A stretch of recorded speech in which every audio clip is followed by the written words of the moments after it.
नमस्कार दोस्तों, देश के लाखों कर्मचारियों और पेंशन धारकों के लिए इस वक्त की तमाम बड़ी खबरें निकलकर सामने आ चुकी हैं, जिसके बारे में आज की इस वीडियो के बारे में अपडेट बताने वाले हैं।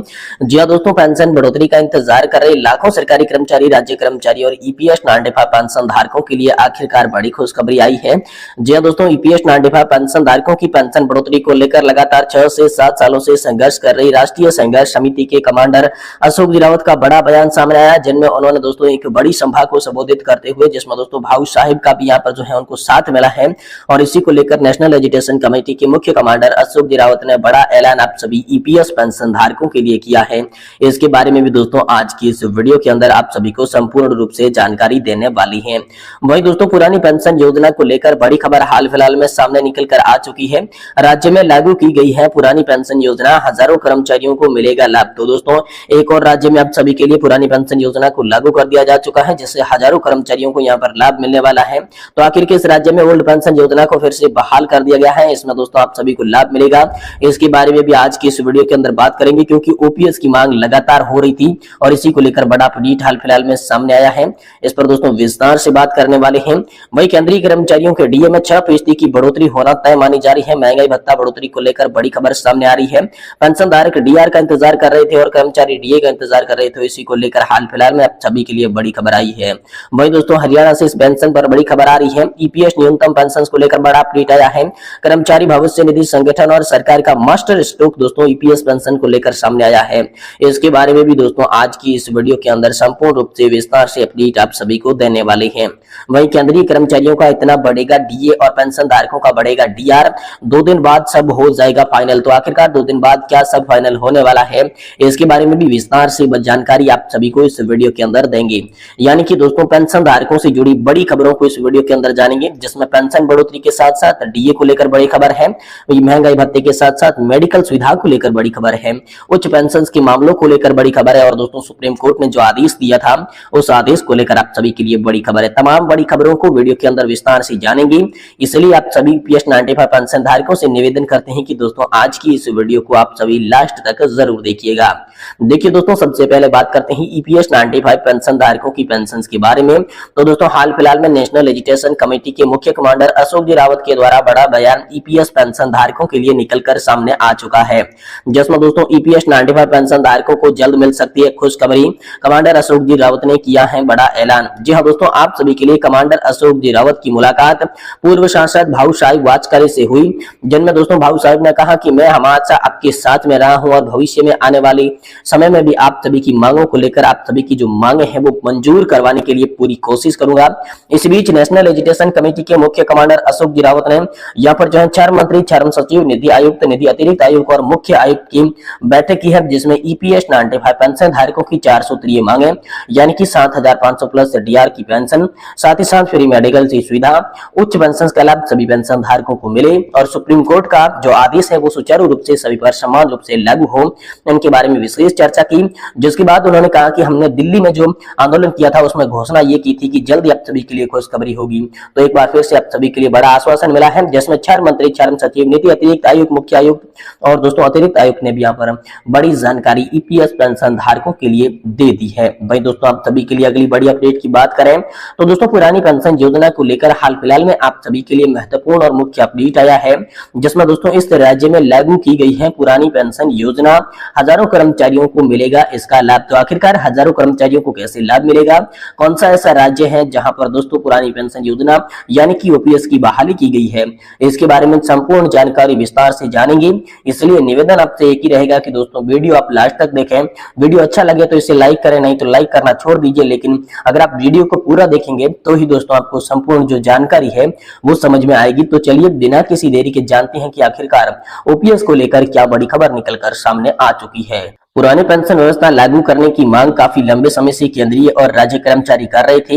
कई सारे राज्य सरकार पुरानी पेंशन योजना को लागू कर दी जा चुकी है। ऐसे में केंद्रीय कर्मचारियों में भी आशा है कि केंद्र सरकार आगामी चुनाव को ध्यान में रखकर पुरानी पेंशन योजना लागू करने पर कोई ठोस कदम उठा सकती है। हालांकि केंद्र सरकार की ओर से इस पर कोई भी आधिकारिक बयान जारी नहीं किया गया है। ऐसा अनुमानित है कि पुरानी पेंशन योजना उचित कदम उठाते हुए नेशनल पेंशन सिस्टम की रिपोर्ट पेश कर सकती है। इसलिए पिछले वर्ष केंद्र सरकार द्वारा वित्त मंत्री टीबी सोमनाथन की अगुवाई में कमेटी बनाई गई थी। ये कमेटी इसी महीने के अंत तक आप सभी को रिपोर्ट सौंपेगी और इसके आधार पर ही दोस्तों एनपीएस के नियमों में बदलाव किया जाएगा। हालांकि सरकार पुरानी पेंशन योजना को लागू करने के पक्ष में नहीं है। ऐसे में अनुमानित है कि सरकार द्वारा एनपीएस में कुछ अहम बदलाव किए जाएंगे, जिससे कर्मचारियों को सीधा सीधा फायदा मिल पाएगा। तो चलिए जानते हैं कि कौन कौन सी राज्य सरकार ने पुरानी पेंशन स्कीम को लागू किया है, इसका फायदा किन किन कर्मचारी किन किन पेंशन धारकों को मिलने वाला है।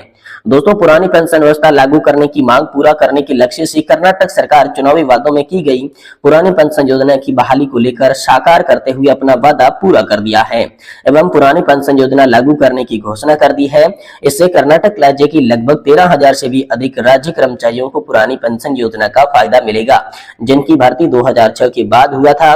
कर्नाटक के मुख्यमंत्री सिद्धरामैया ने सोशल मीडिया प्लेटफॉर्म के जरिए ये जानकारी दी है। कर्नाटक के 13,000 से भी अधिक कर्मचारियों को पुरानी पेंशन योजना का सीधा लाभ दिया जाएगा। ये कर्मचारी 2006 के बाद भर्ती किए गए थे। इसके लिए बाद घोषणा कर्नाटक राज्य के कर्मचारियों की गई और दोस्तों इसमें खुशी की लहर दोस्तों कर्मचारियों में दौड़ चली है। सरकार उनकी मांग को पूरा करते हुए सरकार को एक बड़ा तोहफा यहाँ पर सरकार ने दे दिया है। हालांकि पुरानी पेंशन स्कीम लागू करने के राज्य के खाते में काफी जोर भी पड़ेगा, इसका वहन भी राज्य सरकार को करना पड़ेगा। इसके अलावा कई सारे राज्य पुरानी पेंशन स्कीम को लागू कर चुके हैं। इसके अलावा कुछ समय पहले महाराष्ट्र सरकार ने भी पुरानी पेंशन स्कीम को लागू किया था। अनुमान दोस्तों यह है कि चुनाव को मद्देनजर रखते हुए सारे राज्य अपने अपने स्तर पर यहाँ पर पुरानी पेंशन योजना का लाभ कर्मचारियों को दे सकते हैं। इस बीच महाराष्ट्र राज्य सरकार और कर्नाटक राज्य सरकार की बड़ी घोषणा आप सभी के लिए सामने आई कि दोस्तों इन दोनों राज्यों में एक बार फिर से आप सभी के लिए पुरानी पेंशन योजना लागू कर दी जाएगी। 6 महीने के भीतर आप इसके लिए आवेदन कर सकते हैं। आपको पुरानी पेंशन योजना का जो है लाभ मिलना शुरू हो जाएगा। महाराष्ट्र सरकार के द्वारा कर्मचारियों के लिए ये बड़ी घोषणा हाल फिलहाल में देखी जा सकती है। भाई केंद्र सरकार भी इसे लागू कर सकती है। कब लागू करेगी ओल्ड पेंशन स्कीम, इसको लेकर लगातार जो है बहस चल रही है, लेकिन अभी तक कोई सकारात्मक अपडेट आप सभी के लिए नहीं निकल कर आया है। इस बीच अटकलों के बीच केंद्रीय कर्मचारियों के महंगाई भत्ते बढ़ोतरी को लेकर बड़ी खबर है। केंद्रीय कर्मचारियों का 6% डीए में बढ़ोतरी हो सकती है। एआईसीपीआई इंडेक्स आंकड़ों के आधार पर आप सभी के लिए बड़ी खुशखबरी बताई जा रही है, जिसके तहत आप सभी के महंगाई भत्ते में 6% की बढ़ोतरी हो सकती है, जिसके बाद आप सभी का 0 से शुरू करके 2% महंगाई भत्ता आप सभी को दिया जाएगा। इसको लेकर बड़ी खबर है। भाई दोस्तों, हरियाणा में पेंशन को लेकर बड़ी खबर है। ईपीएस 95 न्यूनतम पेंशन को लेकर बड़ी खबर और ईपीएफओ और सरकार का मास्टर स्ट्रोक हाल फिलहाल में सामने आया है। जी हां दोस्तों, ईपीएस 95 न्यूनतम पेंशन को लेकर देश भर में चर्चा हो रही है। पेंशन से जुड़ी हरियाणा से बड़ी खबर आ रही है।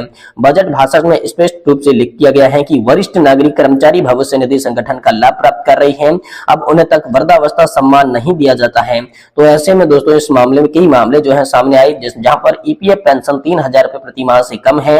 ऐसे भोगियों को लाभ प्रदान करने के लिए वृद्धावस्था सम्मान भत्ता योजना संशोधन का प्रस्ताव दिया गया है, ताकि सरकार द्वारा दिए गए भत्ते और ईपीएस पेंशन का कुल योग 3,000 रुपए प्रति माह या फिर समय समय पर संशोधित वृद्धावस्था सम्मान भत्ते के बराबर हो जा सके। यानी कि दोस्तों एक पेंशनर्स ने सोशल मीडिया पर पोस्ट करके लिखा कि हरियाणा सरकार का स्वागत योग्य कदम है। इसके बजाय केंद्र सरकार को ऐसी शर्त के साथ ऐसा प्रावधान करना चाहिए था। ऐसे में ईपीएस 95 पेंशन भोगी राज्य में 3,000 रुपए से कम की पेंशन न मिल पाए। यदि राज्य सरकार पेंशन भोगियों को 3,000 रुपए से अधिक है, तो ऐसे में ईपीएस पेंशन भोगी केवल राज्य स्तर के अंतर निकाल सकते हैं। इसलिए क्योंकि राज्य में कई वृद्धावस्था सम्मान पेंशन परिवार आय राशन कार्ड पर आधारित की जाती है। वही दोस्तों केंद्रीय कर्मचारी और पेंशन धारकों की डीए और डीआर को लेकर बड़ी खबर हाल फिलहाल में निकलकर सामने आ चुकी है। 2 दिन बाद सब हो जाएगा फाइनल, यानी कि दोस्तों इसी महीने के एंड के बाद दोस्तों आप सभी के लिए जो कर्मचारी है उनका डीए और जो पेंशन धारक है उनका डीआर फाइनल कर दिया जाएगा। इस पर बड़ा अपडेट आप सभी के लिए जल्द आ सकता है। जैसे ही पेंशन धारकों